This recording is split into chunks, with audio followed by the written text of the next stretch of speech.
Oke, Assalamualaikum warahmatullahi wabarakatuh adik-adik. Maaf ya dek, kita nggak libur ya dek ya. Saya pun sedih kali loh kita nggak libur ya. Eh, saya pun nggak tahu kita nggak libur padahal sekolah anak saya, BUMN, tempat suami saya, PNS, saudara-saudara saya pada libur semua. Tapi kita ini nggak libur. Nah, saya udah tanya sama WD1. Saya tanya, Bang, Bang Dedi ya, Bang Teddy, kenapa lah nggak libur ini? Nggak usah Bu, nggak bisa libur Bu, itu udah keputusan rektor katanya. Nggak boleh diprotes, nanti kalau diprotes ibu nggak bisa gajian, nah bisa gajian saya. Jadi oke ya, kita tetap sekolah ya. Jadi kita liburnya cuman besok tanggal 29 hari Jumat. Nah, kita masuk ke bab 6, aspek manajemen. Nah, saya kembali dulu ke hal-hal yang perlu dianalisis kalau kita mau melakukan membuat suatu ide bisnis. Nah, kita balik kemari. Nah, ini dia. Nah, ini kan. Nah, kita kembali dulu tahap analisis data di lapangan. Jadi ada 10 aspek yang wajib kita analisis. Harus itu sama dengan wajib. Nah, apa itu yang wajib itu? Yang pertama itu pasar, kemudian pemasaran. Nah, pasar sudah, pemasaran oke, teknik dan teknologi oke. Nah, sekarang kita ke manajemen. Jadi sebenarnya manajemen ini bisa digabung sama SDM, tapi saya memisah manajemen. Kalau SDM sendiri saya buat. Nah, jadi kita sekarang masuk, kenapa kita perlu menganalisis manajemen. Nah, jadi sebelum kita membuat bisnis, kita perlu menganalisis manajemen. Manajemen yang bagaimana, yang terbaik, yang akan mendukung bisnis kita. Nah, itu dia kata kuncinya. Oke, kita lanjut. Nah, ini dia. Nah, ini bisa dilihat. Nah, saya mohon apa yang tidak ada di modul, tolonglah adik-adik tulis. Nah, kemudian satu lagi, itu di komen saya, di kolom komen, adik buat lambang, jempolnya satu aja deh, nggak usah sampai banyak. Satu aja ya, satu jempol aja, itu bukti kehadiran adik-adik. Jadi ya, saya sangat menghargai orang yang tepat waktu. Minimum terlambat sekitar 15 menit, itu sangat saya hargai. Nah, untuk kedepannya saya buat seperti itu supaya kita saling menghargai lah. Karena kan capek loh, Dek, ngomong di sini. Capek lah ini, ha. Nah, oke, kita lanjut. Nah, kenapa penting kita menganalisis aspek manajemen? Jadi sekali lagi sebelum kita memulai suatu bisnis, kita kan sudah dapat ide bisnis. Nah, sudah kita tentukan siapa kelas kita mau menjual ke pasar yang mana, kelas atas atau kelas bawah. Nah, kemudian kita harus membahas aspek bisnis, aspek manajemen. Apa itu? Yaitu aspek ini merupakan faktor yang penting dalam pengembangan ide usaha untuk membangun kerjasama tim dan dalam fungsi manajemen perencanaan atau perencanaan pengorganisasian penggerakan itu ya, penggerakan. Nah, kemudian sebentar ya, Dek ya. Dan pengendalian. Oke. Nah,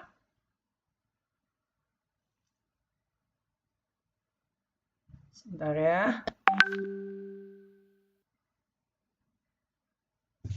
Nah, jadi ada beberapa hal yang harus diperhatikan dalam aspek manajemen.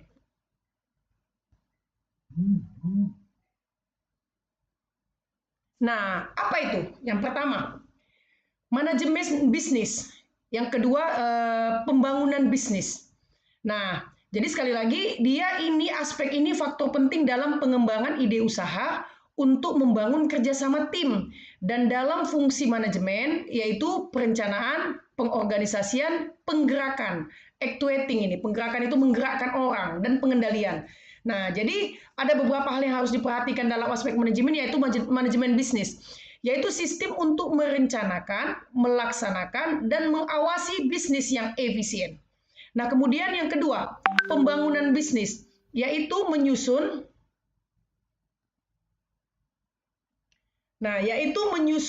rencana pelaksanaan, pengkoordinasian, berbagai aktivitas dan penggunaan sumber daya agar bisnis selesai tepat waktu dan berkesinambungan. Nah, kita bahas dulu yang ini. Jadi supaya dia nyambung semua, kita bahas yang ini dulu. Oke, nah ini kita bahas. Nah, jadi tips terapkan manajemen bisnis yang baik. Jadi apapun bisnis yang mau kita buat, baik skala besar maupun skala kecil, kita harus punya 7 tips manajemen bisnis. Apa yang pertama? Yang pertama, tetapkan strategi pemasaran. Nah, ini nanti hubungannya ke yang saya katakan tadi. Yang kedua, mencari investor untuk pendanaan. Yang ketiga, bekerja keras dan disiplin. Yang keempat, jual kelebihan dan kualitas. Yang kelima, rekrut karyawan yang baik dan berkualitas. Nah, ini tidak ada di modul. Ini memang baru saya dapat. Nah, mohon adik-adik tulis. Dan yang keenam, perlakukan vendor dengan baik. Nah, kemudian yang ketujuh, gunakan teknologi. Jadi 7 inilah tips bagaimana bisnis kita menjadi the best. Nah, Bu, apakah bisnisnya harus besar? Tidak. Ingat ya, kan saya selalu mengatakan kepada adik-adik. Nah, apa yang saya katakan? Ini saya nanti kita habis ini Google Meet. Saya mau nanya ide bisnis apa yang sudah ada di benak adik-adik. Dari sekarang mencoba. Jangan punya pikiran nantilah, tamatlah saya dulu. Nantilah, rumah tanggalah saya dulu. Kawinlah saya dulu. Oh, jangan. Jadi, apalagi sekarang zaman semuanya serba maya, semuanya serba teknologi. Nah, seperti inilah saya duduk ngomong cuap-cuap di depan, adik-adik udah dengar suara saya. Tak perlu lagi saya ke kampus, tak habis ongkos saya. Adik-adik juga tak perlu datang ke kampus, tak habis ongkos adik-adik ke kampus. Kampus pun tak perlulah biaya listrik, tak perlulah biaya AC. Memang katanya itu kalau kita tidak interaksi langsung itu beda. Bagaimana menerapkan ilmunya dengan seperti ngomong seperti saya. Nah, itu tergantung. Nah, kalau saya nggak mau gara-gara kita nggak ketemu langsung, saya ngajarnya asal-asal. Oh, no way sama saya. Bagi saya berkewajiban karena saya seorang yang beragama, apalagi saya seorang Muslim, saya punya kewajiban membuat adik-adik paham. Apalagi ini studi kelayakan bisnis. Saya berkewajiban membuat adik-adik, setidaknya adik-adik nanti selesai mata kuliah saya, adik-adik tertarik untuk berbisnis. Untuk apa saya cuap-cuap capek-capek ngajar studi kelayakan bisnis? Adik-adik aja nggak tertarik. Makanya saya buatlah metode pengajaran saya sama seperti kita berjumpa.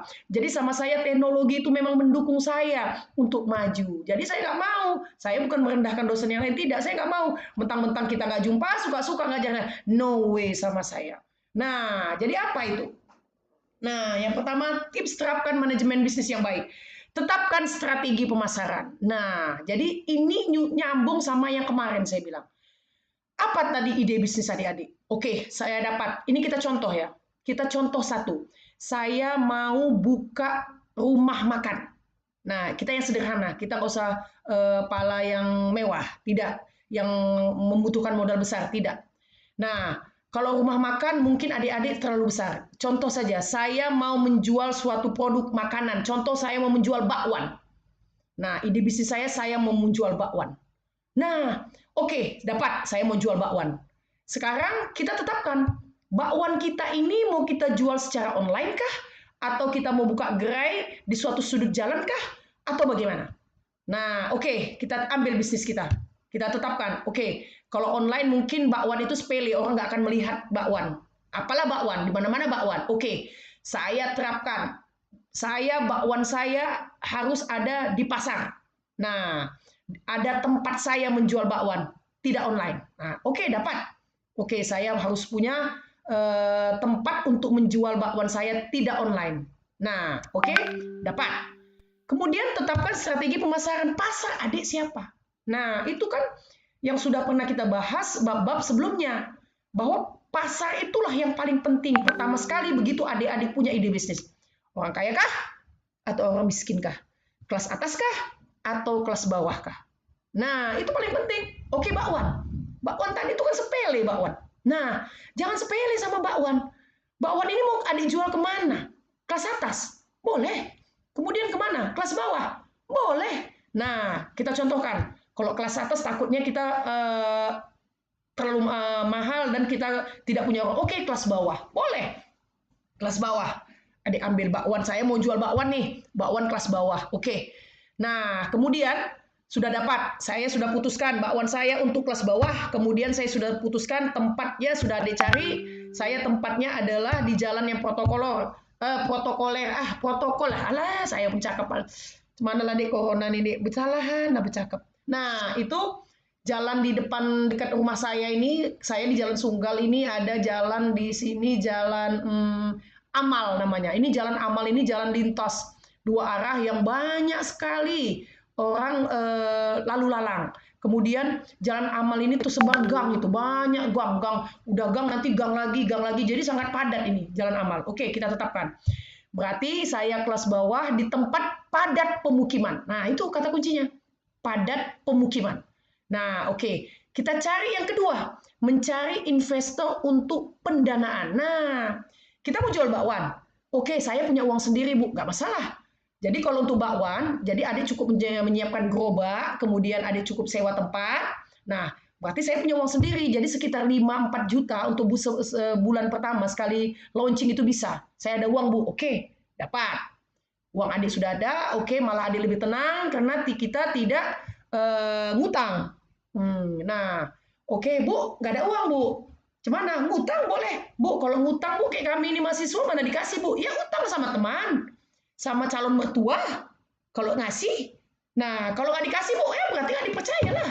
Nah, boleh. Cari beberapa teman untuk tempat adik jadi investor. Udah dapat. Nah, kita pisahkan tadi. Jadi dengan bakwan itu, adik bisa hanya modal 5 juta. Oke. Nah, kemudian bekerja keras dan disiplin. Ini yang susah. Nah, jadi bagaimana cara kita bekerja keras dan disiplin? Oke, tadi sudah dapat semua. Nah, jadi begitu kita dapat, kita cari tempat. Oke, katakan tempatnya di Jalan Amal saya ini. Nah, adik cari gerobak. Jadi gerobak untuk jual bakwan, adik cukup menjual untuk bakwan itu kan cuma sepele, kecil ya. Sepele. Nah, jadi adik cukup cari gerobak, adik jual di pinggir jalan, itu pasti adik harus bayar itu. Nah, tapi kan tidak besar.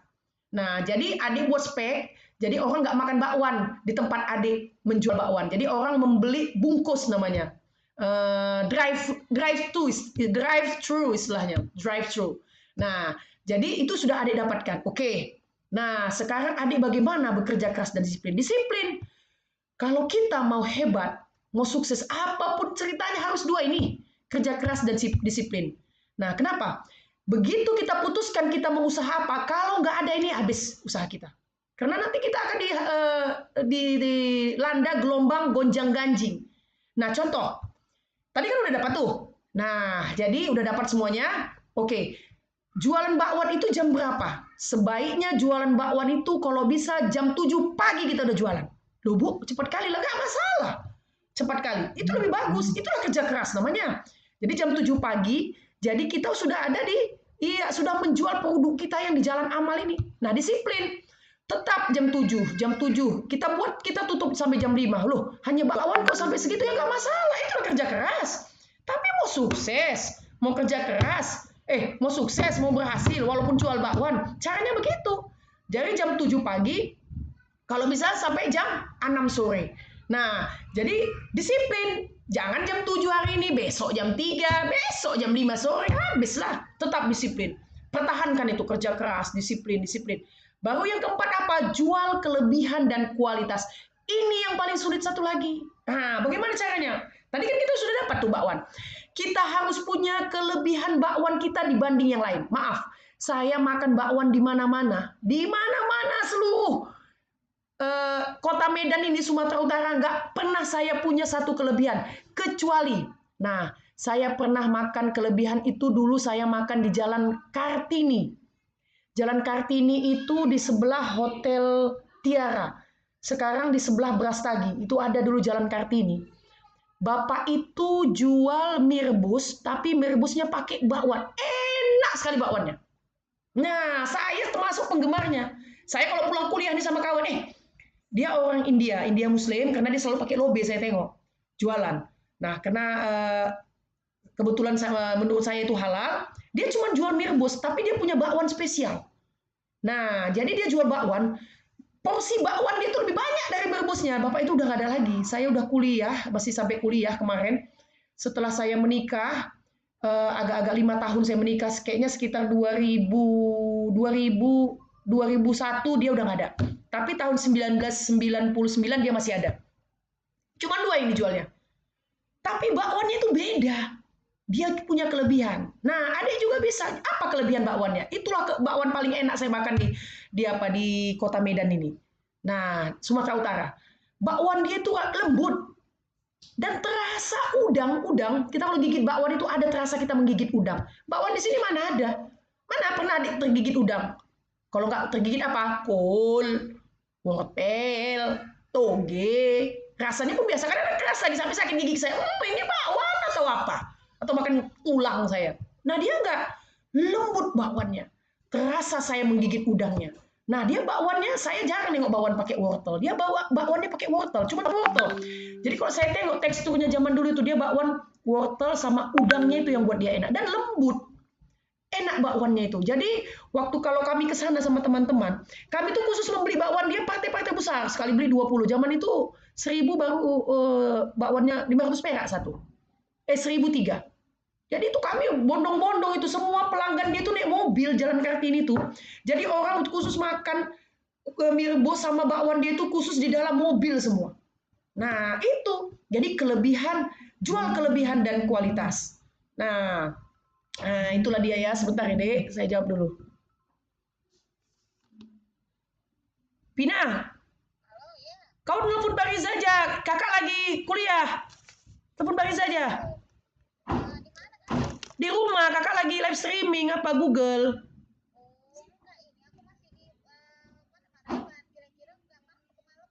Nggak apa-apa, kami kan di rumah aja, oke ya? Nah, maaf ya, Dek. Beginilah, Dek, omak-omak nih, Dek. Banyak kalian diurus, Dek. Nah, oke. Nah, itu dia kelebihan dan kualitas. Jadi adik-adik bisa jual bakwan. Walaupun di jalan ini, di jalan amal saya, coba adik buat bakwan itu enak.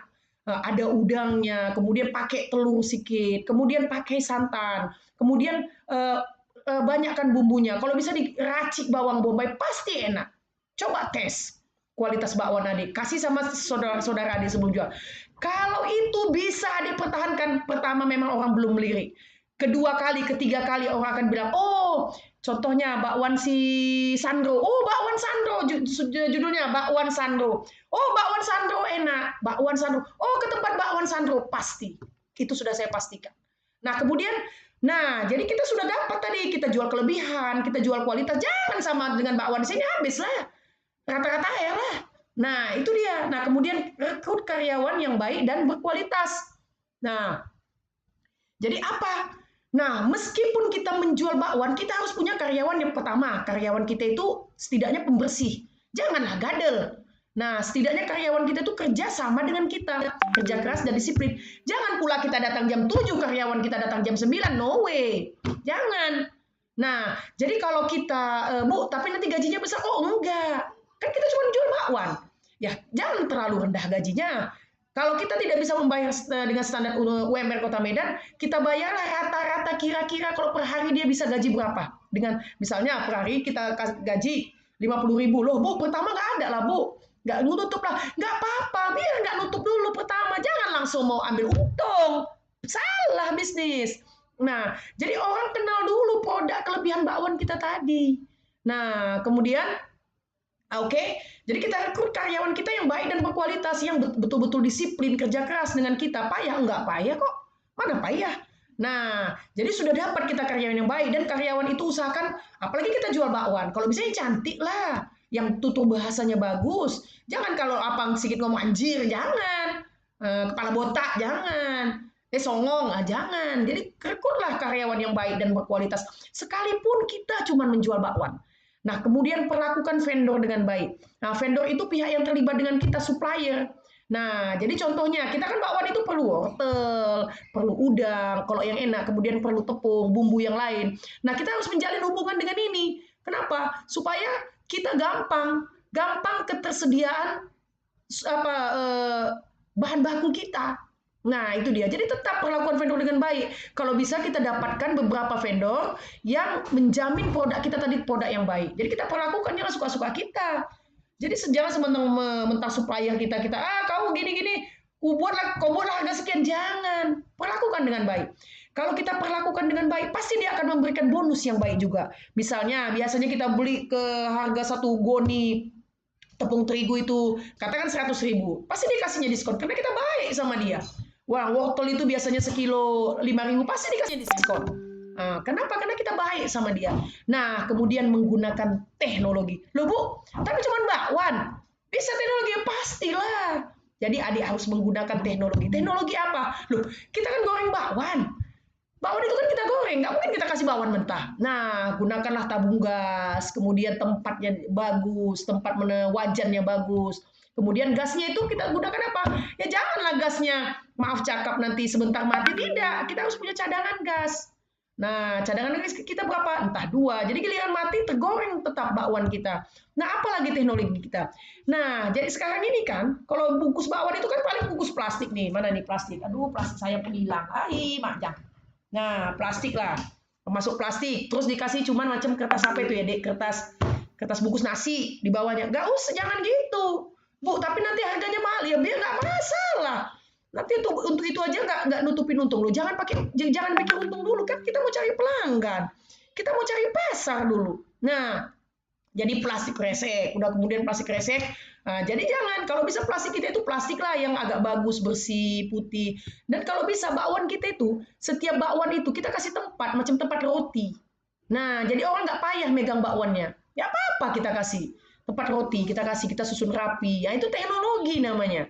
Ya udah kita masukkan. Kalau bisa lagi kalau kita seperti saya pernah itu makan di Kentucky, Burger King, kan dia kasih packagingnya itu dari kertas. Nah itu mungkin terlalu mahal, tidak usah lah.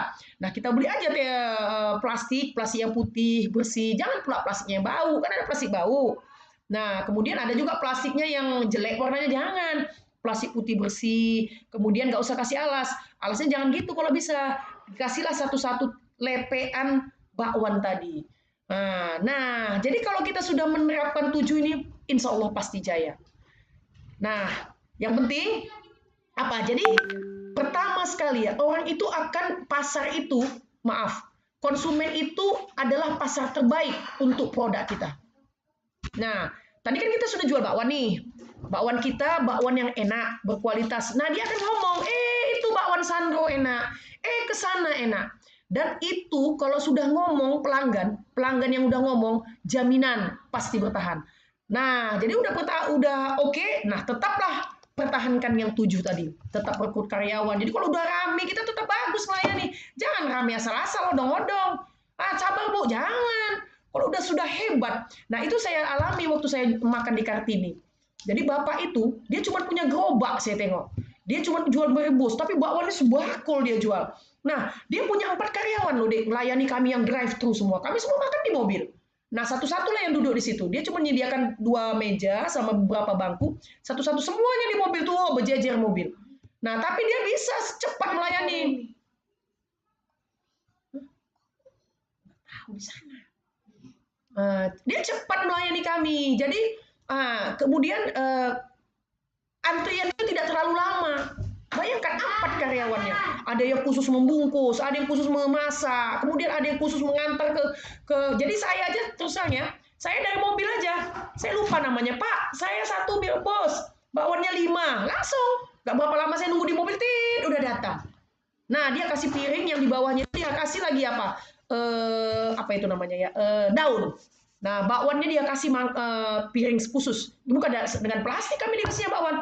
Kasihnya kami piring khusus. Itu. Nah, itulah tips terapkan manajemen bisnis yang baik. Nah, ini saya sudah semangat ini. Sudah berapi-api. Mudah-mudahan nanti adik-adik, nah kita tengok nanti apa ide bisnis adik-adik ya. Saya nggak mau adik-adik loyo. Saya nggak mau, ada Bu, nggak ada. No way. Kalau adik-adik nanti saya tanya nggak ada ide bisnis, adik-adik nggak bisa dapat A. Itu jaminan saya. Saya nggak mau. Jadi adik-adik semangat. Nah, oke. Ada beberapa hal yang harus diperhatikan dalam aspek manajemen. Nah, inilah dia. Jadi tadi kalau udah dapat yang 7 tadi, nah nyambung kemari. Nah, manajemen bisnis, yaitu sistem untuk merencanakan, melaksanakan, dan mengawasi bisnis. Jadi kalau 7 tadi udah dapat, gampang kita mengawasi bisnis. pasti bisnis kita efisien. Ya karena udah dapat kita semua. Nah, jadi kita tinggal ngawasi. Apa kita perlu masak, Bu resep ya? Resep kita lah yang megang. Kita yang megang, kita pantau lah bagaimana karyawan kita mengaduk bumbu, mengaduk buat bakwan tadi. Kita yang pantau. Jangan kita lepas, itu salah. Tetapi pantau, Bu, tetaplah. Makanya kan kita buat porsi. Jadi kita sudah buat memang apa racikannya. Itu pengalaman saya. Jadi kalau dikasih sama karyawan, belum tentu nanti rasanya sama dengan kita punya. Biar dia menggoreng, tapi tetap resep itu kita yang punya, kita yang pegang. Nah, jadi kalau sudah gitu terbangun dia pembangunan bisnis, menyusun rencana pelaksanaan, pengkoordinasian berbagai aktivitas dengan penggunaan sumber daya agar bisnis selesai tepat waktu dan berkesinambungan. Kalau sudah jaya bakwan adik-adik, berarti bisnis adik-adik tepat waktu dan berkesinambungan. Nah, sekarang yang paling susah adalah mempertahankan apa tadi? Mempertahankan kelebihan dan kualitas itu paling susah. Nah, saya punya pengalaman. Cobalah adik-adik makan. Saya mau kalau kita nggak pandemi. Saya pernah beberapa kali sama mahasiswa akuntansi. Saya ajak mereka, kalau mereka menang, sayembara saya ajak mereka ke suatu tempat yang nggak zaman pandemi yang bisa kami kunjungi. Nah, jadi coba adik-adik makan di soto Sinar Pagi yang di Jalan Sri Deli Simpang Simpang apa itu? Saya lupa saya. Raden Saleh. Jalan Sri Deli Simpang Raden Saleh. Itu sekarang itu soto itu dia sudah generasi ketiga. Jadi dari neneknya, kemudian anaknya, sekarang cucunya. Dia punya standar rasa, Dek. Itu sama dari pertama saya makan. Saya masih kecil dibawa ibu saya makan di situ masih saya kecil. Saya itu saat itu tahun 1981. Waktu SD saya 81-86. Adik-adik belum lahir. Saya sudah dibawa makan di situ sampai saat ini rasa tidak berubah. Dan itu kalau udah makan siang, wah itu makan siang nggak berhenti orang di soto Sinar Pagi. Dan cepat pelayanannya. Jadi kita duduk, belum kita duduk makanan udah datang. Jadi kita gitu masuk ditanya, makan apa Bu? Saya mau makan soto babat sama soto daging. Sana soto ayam. Langsung datang. Belum saya duduk. Udah terhidang dia. Nah itulah bisnis yang efisien. Oke, nah jadi sekarang kita lihat. Siapa saja perusahaan yang jaya dengan manajemennya. Nah, kita lihat dulu yang pertama ini ada 10. Ya, ada 10 perusahaan dengan sistem manajemen human research terbaik. Nah, jadi apa aja tuh perusahaannya? Ya, kita lihat dulu satu-satu. Ya. Apa yang pertama? Nah, yang pertama itu adalah Google. Nah, jadi sekarang kita ini pun pakai Google. Maaf ya, Dek, saya minum dulu ya.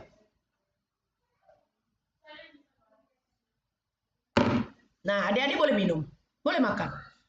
Asal di waktu Google Meet ditanya tahu. Nah, Google. Nah, coba kita baca. Jadi nanti tolong adik tulis. Adik gak usah nulis semua lah. Yang penting adik tulis. Kenapa Google itu jaya? Dengan jumlah karyawan mencapai angka 72.000 orang. Google dinilai sebagai perusahaan dengan sistem manajemen human research terbaik. Memiliki perusahaan dengan banyak cabang di dunia, tak sedikit pun mengurangi baiknya kualitas manajemen human research di perusahaan yang berpusat di California itu. Budaya kerja dan inovasi yang selalu dilakukan dalam tubuh manajemen jadi alasan kuat perusahaan yang bergerak di dunia teknologi ini menempati posisi pertama deh. Perusahaan dunia dengan sistem manajemen terbaik versi Workforce 2017. Kita bisa bayangkan. Google inilah yang manajemennya yang tenaga kerjanya lebih banyak di rumah. Jadi semua karyawan Google itu cukup bekerja dari rumah dan dibayar Google. Saya sudah pernah menceritakan. Termasuk nanti kita, itu YouTube itu kan yang bayar Google. Itu kan produknya Google, YouTube. Bayangkanlah berapa pendapatan Google dari YouTube. Nah, sampai dia bisa menggaji YouTuber. Nah, mudah-mudahan nanti saya menjadi YouTuber. Nah, kemudian aplikasi nanti yang akan kita pakai Google Meet. Jadi Google ini sekarang ini sudah dinyatakan perusahaan dengan manajemen human research terbaik di dunia. Nah, Jadi kata kuncinya apa? Nah, jadi kata kuncinya itu tadi, dia mempertahankan yang 7 tadi. Nah, jadi kelebihan dan kualitas. Nah, jadi sekarang ini Google juga berusaha membuat aplikasi-aplikasi yang gampang diperoleh kalau bisa gratis. Nah, itulah kelebihan Google. Yang kedua apa? Facebook. Nah, Facebook. Di posisi kedua ada sang raksasa teknologi pendatang baru, Facebook. Perusahaan yang kini memiliki jumlah karyawan kurang dari 17.000 orang ini dinilai memiliki manajemen human research yang sangat baik. Meski bisnis Facebook kian meluas, manajemen perusahaan dinilai berhasil menciptakan budaya kerja yang terus berkembang dan sehat. Facebook juga dikenal haus akan inovasi dan memiliki manajemen yang jelas terkait perekrutan karyawan baru Facebook. Sekarang semua manusia punya Facebook, termasuk saya. Ada Facebook saya walaupun tidak aktif. Nah, dapat duit Bu dari situ? Dapatlah Facebooknya yang dapat duit. Nah, kalau sayanya nggak dapat duit lah, Facebook yang dapat duit. Nah, Facebook. Nah, kemudian Coca-Cola. Nah, Coca-Cola. Saya ambil makan ya, Dek. Lapar saya.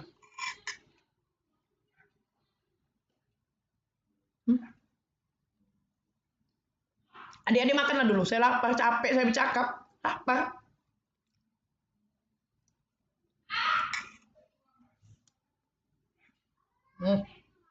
Agak asin.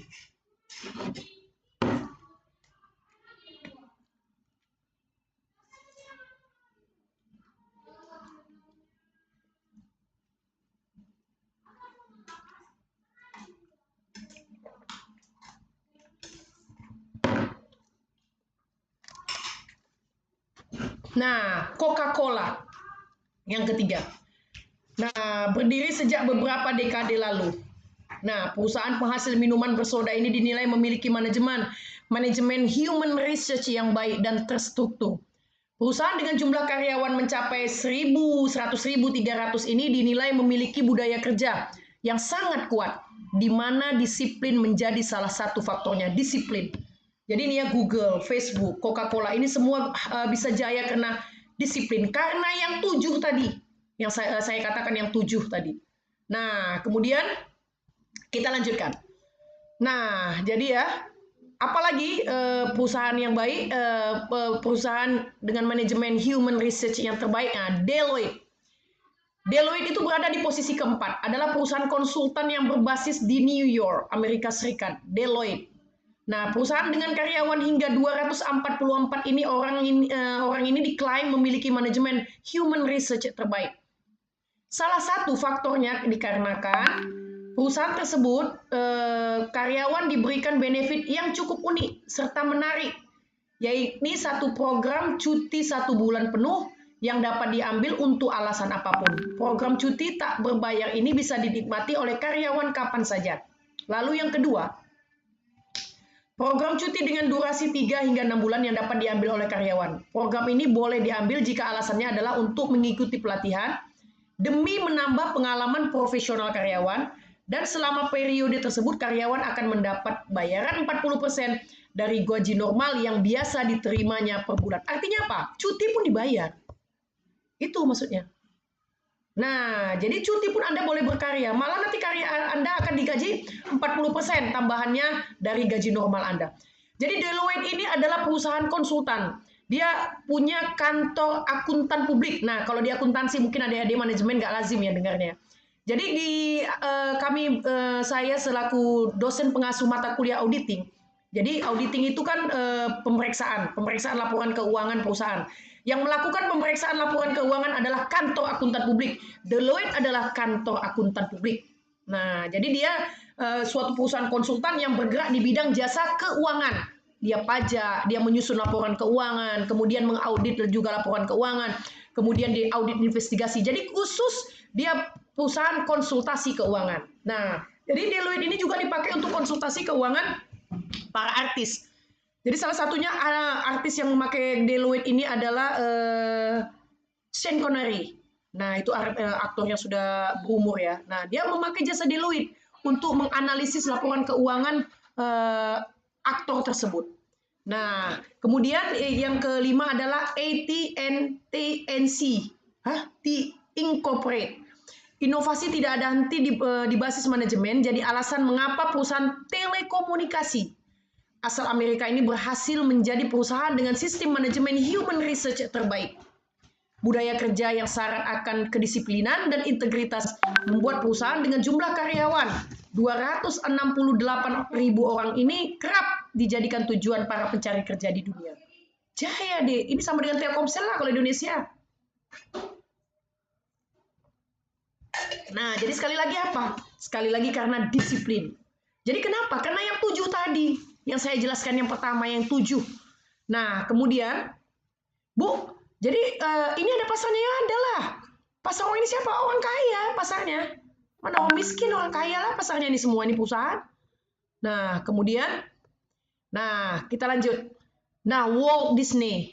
Nah, selanjutnya adalah yang keenam, perusahaan yang bergerak di bidang jasa hiburan, The Walt Disney Corporation. Perusahaan dengan jumlah karyawan lebih dari 195.000 orang ini dinilai memiliki sistem manajemen human research terbaik karena terus mengedepankan inovasi di tubuh manajemen dan memiliki budaya kerja yang kuat mengakar meski anak perusahaan kian banyak dan melebar. Nah, Walt Disney ini sampai sekarang tetap jaya.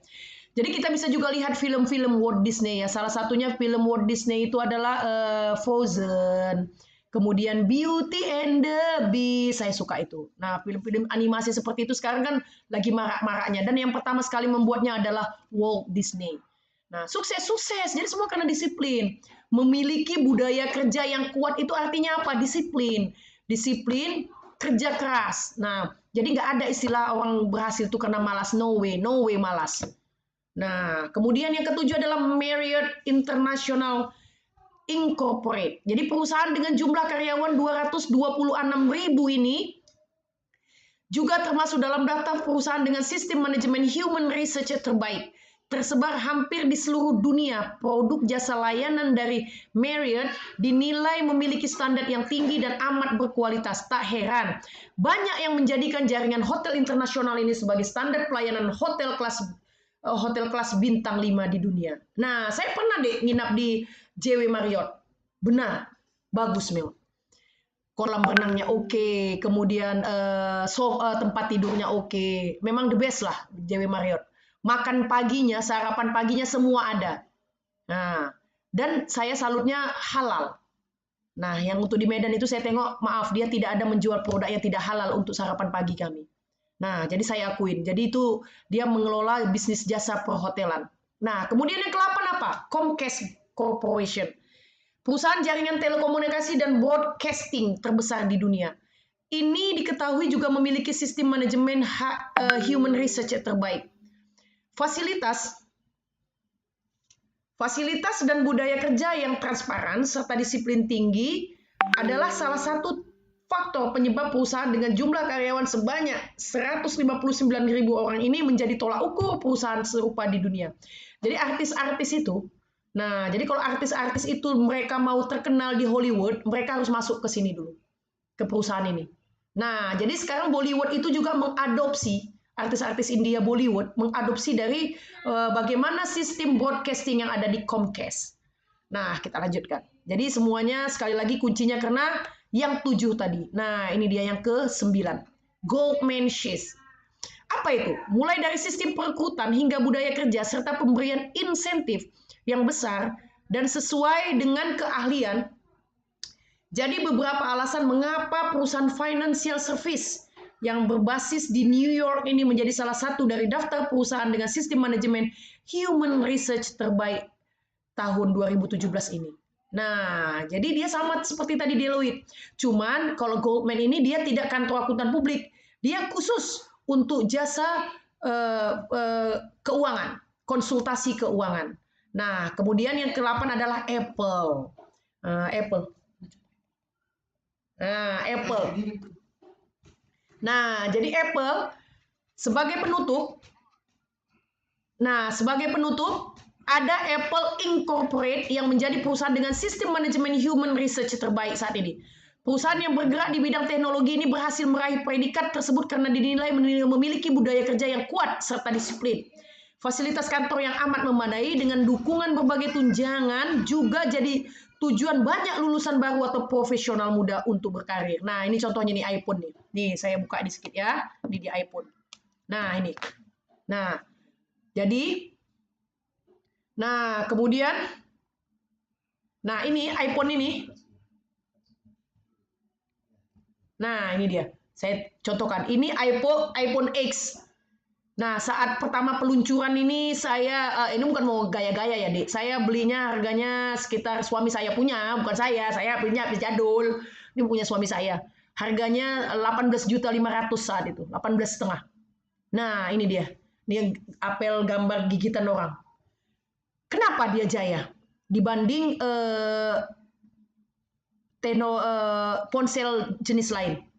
Nah, padahal hanya seperti ini saya tengok. Cuman, maaf, ini saya bandingkan sama HP saya ini. Nih, HP saya ini. Ini Samsung nih. Memegangnya saja saya ini memegang HP saya HP iPhone ini, beda kelasnya saya memegang ini. Dari sisi apa? Dari sisi tampilan, future, kemudian tipisnya, beda kelasnya. Itu masih memegangnya, belum speknya. Makanya Apple termasuk 10 perusahaan dengan manajemen human research terbaik. Bangga pakai iPhone. Kalau saya nggak mah, karena ini nggak terbeli saya. Nah, orang sekarang tuh bangga pakai iPhone. Apalagi iPhone yang sekarang iPhone 11. Itu bangga. Kenapa? Karena memang harganya mahal. Kok bisa mahal, Bu? Karena dia jual spek. Yang dia jual itu spek yang mahal. Nah, memang yang dia jual spek yang mahal, makanya harganya mahal.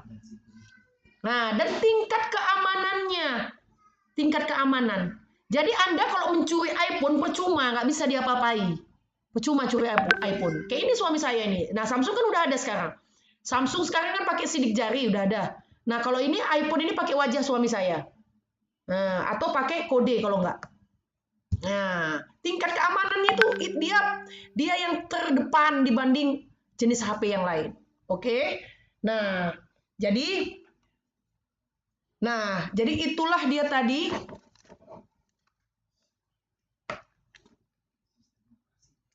Nah, ada lagi kenapa Apple itu jaya? Sistem operasinya.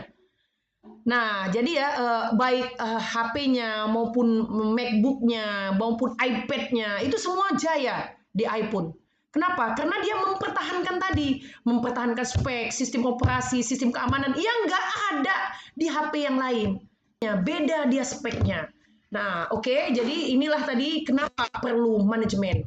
Sekali lagi intinya adalah yang 7 ini, oke? Nah, Bu, sekarang begini. Jangan pernah putus asa. Sekarang gini, Bu, nggak ada modal. No way, nggak ada cerita nggak ada modal. Yang penting mau dulu, wants. Nah, jadikan wants itu sebagai need. Jadikan keinginan itu untuk kebutuhan. Jangan terbalik, kebutuhan untuk keinginan, salah. Wants. Jadi kalau kita punya wants untuk needs, maka lahirlah ide. Nah, ingat ya, Dek, kalau malas, habis kita. Malas itu, saya sebagai orang muslim, itu kan dilarang malas. Makanya ada rajin pangkal pandai, bodoh pangkal celaka, pangkal malas. Ya kan, rajin pangkal pandai, malas pangkal bodoh. Jadi malas itu ujungnya bodoh. Itu kan peribahasa kita orang muslim. Nah, malas itu, Dek, 5 ujungnya. Apa yang pertama? Orang malas pasti penjorok. Nah, itu pertama. Pasti penjorok orang malas. Semua rata-rata orang rumahnya bersih itu pasti dia rajin. Pasti dia bekerja keras, pasti dia disiplin. Yang kedua, orang malas pasti bandel. Makanya kalau adik-adik bandel, nggak mau dengar kata orang tua, apalagi nggak mau dengar cakap Bu Warsani yang cantik ini, adik berarti orangnya pemalas. Yang pertama, pasti penjorok. Yang kedua, pasti bandel. Nah, kemudian yang ketiga apa? Orang malas itu pasti bodoh. Bodoh lah. Nggak mau belajar, nggak mau apa-apa. Pasti bodoh. Nah, kemudian yang keempat apa? Orang malas pasti nggak akan disukain orang. Adik-adik kalau punya pacar malas, tak payahlah adik. Walaupun cantiknya macam bidadari turun dari kahyangan, tak payah dipacari. Walaupun gantengnya luar biasa, gantengnya ngalang-ngalai Bima dan Arjuna, tak payah jadikan suami. Malas. Nah, pasti nggak disukain orang. Nah, yang terakhir, orang malas pasti ekonomi sulit. Pasti miskin. Nah, jadi hapus malas. Ciptakan ide bisnis dari sekarang. Saya ulangi ya. Malas itu ujungnya 5. Yang pertama, malas itu pasti penjorok. Malas itu pasti orangnya bandel, keras kepala. Yang kedua, malas itu pasti bodoh. Kemudian yang keempat, yang ketiga, malas itu pasti bodoh. Yang ketiga, orang malas itu pasti nggak punya kawan, nggak disukain orang. Yang keempat, yang kelima, yang terakhir, malas itu pasti jadi orang miskin. Itu udah kumpulan malas. Makanya hapus malas itu. Nah, jadi nggak ada bicara, apalagi pandemi ini tidur aja lah, no way. Ciptakan ide bisnis, pasti bisa. Tak ada yang bisa. Kalau sudah tercipta wants, jadikan wants sebagai needs, pasti sukses. Oke adik-adik, nah saya sudah sangat semangat. Nah, 5 menit lagi kita jumpa di Google Meet. Tolong dicatat apa yang saya utarakan semuanya, yang tidak ada di modul adik-adik. Oke? Assalamualaikum warahmatullahi wabarakatuh.